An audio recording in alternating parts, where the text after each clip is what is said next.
Pant सिले बस सर दौड़ जी सर तो खुल जाता। ए दूध ले आई दूध, ए दूध ले आई दूध, ए दूध ले आई। ए दूध वाला हने होता है ने। अच्छा हने वो क्या हो काका? खाली दूधे बेचता रे कि औरू कु ना, दूध के साथ चिवड़ा चीनी बेचता नहीं, सान के खोई हो। बूढ़ भइल बोले के तमीज नहीं। जा ये नाती, जब ले दूगो बात ना सुन बतरा पेट के पानी ना पचेला। बोलबे बेसी आम तो माने दूध ता बड़ा। हां नाती यही लाडू लियल बा हमारे खातिर बियाह को के। रे पढ़े काहे ना गइले रे? सारा लइका गइलो से पढ़े। ए माई आज पढ़े के मन नहीं से कह जाई दे। रे जइबे की कुछ चाहता रे कि बापे नियर नारायक बनबे?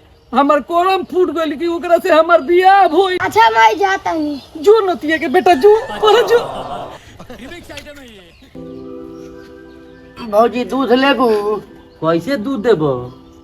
देखो तारा से का छुपावे के बा। ये क्या है? पानी मिला के लेबू तो 40 रुपया। अच्छा आ खाटी दूध लेबू तो 50 रुपया। ठीक है। पानी वाला छोड़ो, खाटी वाला बताओ, कुछ कम करके दे। देखा भौजी दाना के दाम बढ़ गइल बा, कम ना होई। लेबू तबो ठीक, ना लेबू तबो ठीक। ए रुको रुको। बोलो भौजी। ठीक बा, आधा किलो रोज शाम के हमरा के दूध देती हो। ठीक बा, लेकिन खाटी दियो, पानी मत फेटियो। ना पानी ना खाटिए नु। हाँ खाटी दियो।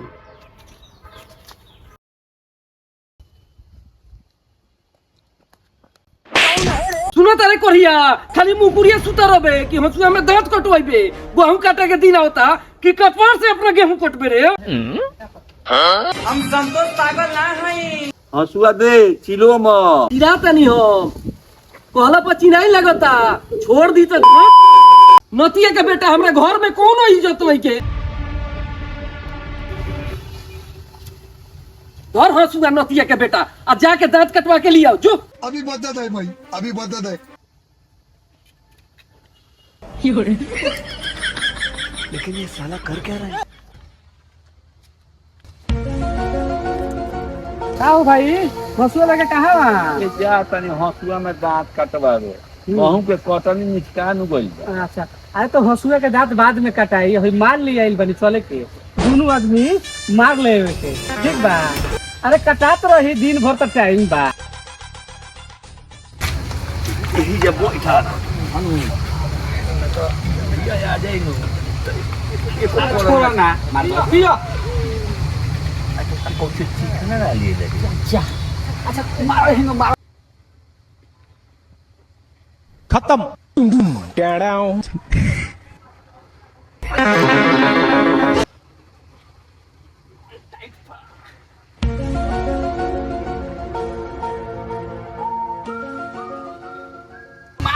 ये ना पानी है फेटो। ए मारो ना, पानी छोड़ो, पानी के मारो।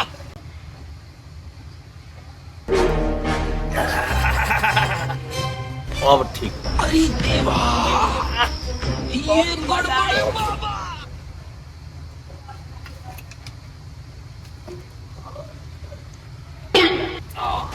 भाई यहाँ पे क्या हो रहा है? भाई यहाँ पे क्या हो रहा है भाई? यो मारत रहो, जितना बुझा वो मारो। हाँ मारो ना, मारो।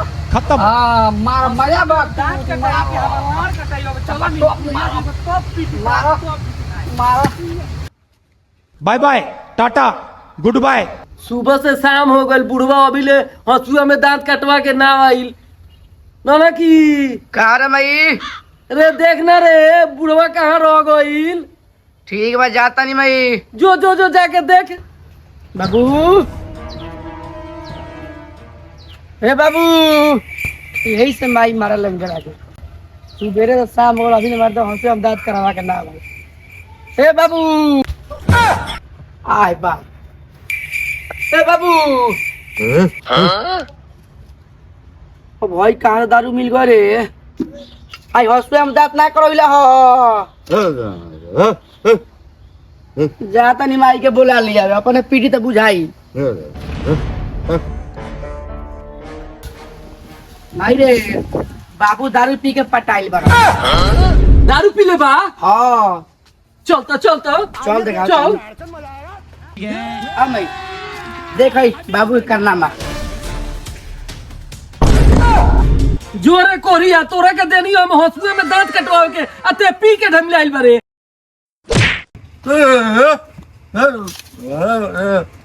आओ तेबरा घरे आओ तोरा के हम खाए के देतनी आओ आओ आओ आओ। हर इहे करानवा तारा के पिटवावत रहेला। देला कि माई हॉस्पिटल में दांत करवाए के त तू पी के पटा गेल। आवो घर आवा। हां त आवो ना आवो घर तक आवो।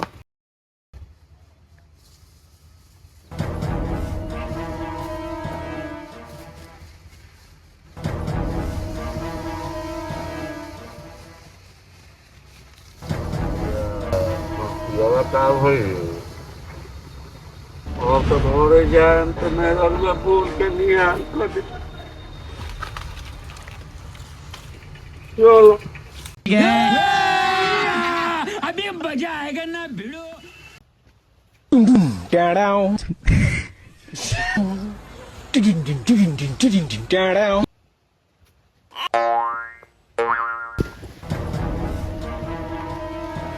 अरे कोरिया दिन भर कहाँ रोले हो हंसुआ कहाँ बा एगो कामो तोरा के देनी तो ढंग से ना कोइली फुलत कहानी किस रे देखो ना केने तो बुला वाला मिलते नहीं थे फुला गइलो कैसे रे जात रहनी हंसुआ में दांत कटवावे ताव के तो दिन बा तो रास्ता में औंधी लगे लागल तो सोच रहे तनी के बड़ो थांग ली आ उठो तनी तो देखो तनी हंसुआ आवे नहीं। अच्छा कह तरह की नींद आ गइलो नाती के बेटा मुंह के पटाई लो कह तरह की भुला गइल। अच्छा नाती के बेटा अभी तरह के हम बताओ तनी नाती के बेटा कहता के दिन आई गलो के दिन आई गलो